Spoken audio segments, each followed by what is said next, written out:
بسم اللہ الرحمن الرحیم۔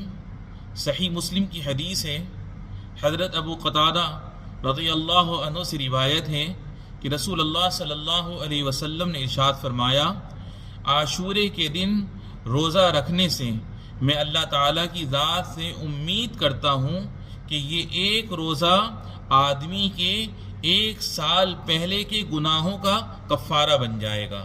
سبحان اللہ۔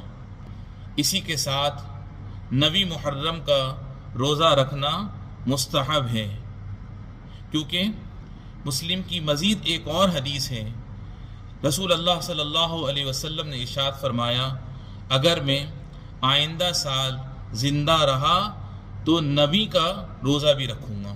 سبحان اللہ۔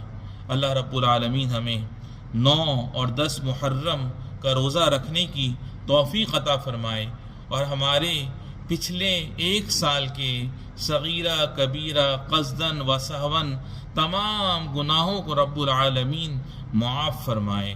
اللہ تعالی ہمیں اس کی توفیق عطا فرمائے۔ وآخر دعوانا ان الحمد للہ رب العالمین۔